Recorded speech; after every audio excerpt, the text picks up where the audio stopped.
যে বিএনপি। আবার তারেক রহমান দেখবেন ইনশাআল্লাহ 12 তারিখ যদি আমরা জয়লাভ করতে পারি, এই নারীদের জন্য বেগম জনাব তারেক রহমান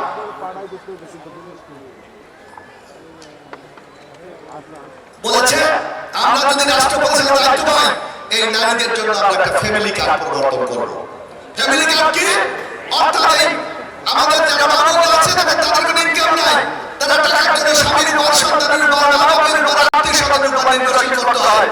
কিন্তু তাদের বাচ্চারা যখন স্কুলে যায়, যখন মাকে বলে আমি স্কুলে যাই, আমাকে 10 টাকা দাও, আমি একটু চা খাবো, আমি একটু চানাচুর খাবো, আমি একটু চকলেট খাবো, বিস্কিট খাবো, আমার বাবা অসহায়, বন্ধু অসহায়, তারা কিন্তু দিতে পারে না।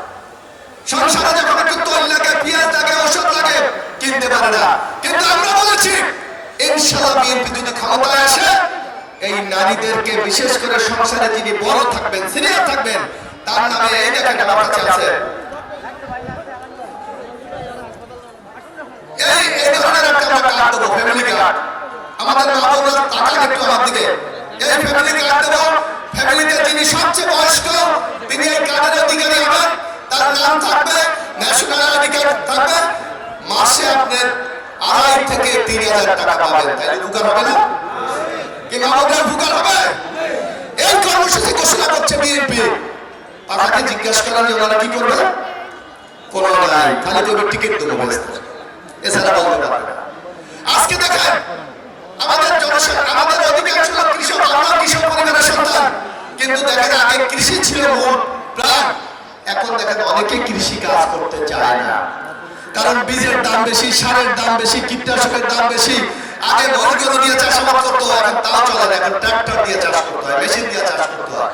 আমরা বিএনপি বলেছি, তারেক রহমান বলেছে, যদি আগামীতে বিএনপি ক্ষমতায় যায়, আমরা কৃষকদেরকে কম দামে সার দেবো, আমরা কম দামে বীজ দেবো, আমরা কম দামে কীটনাশক ঔষধ দেবো, এবং আমরা গ্রুপ করে দেবো 15-20 জন কৃষকের জন্য একটা করে ট্রাক্টর দেবো, যাতে তারা কম মূল খরচ করে অধিক মুনাফা পেতে পারে। কি অন্য কারো এই কর্মসূচি আছে? আমরা দেখেন ধর্মপ্রাণ মুসলমান, আমাদের সবার গ্রামে বাড়িতে মসজিদ আছে, মসজিদে ইমাম আছে, মুয়াজ্জিন আছে, তারা আমাদের সমাজের সবচেয়ে সম্মানিত লোক না? কিন্তু ওই মুয়াজ্জিনের কি সংসার নাই? তার পোলা কি কাঁদে না? তারা কি জামা কাপড় কিনে দিতে হয় না? কিন্তু আপনারা জানেন যে বেতন দিতে গিয়ে কি যুদ্ধ বাজে।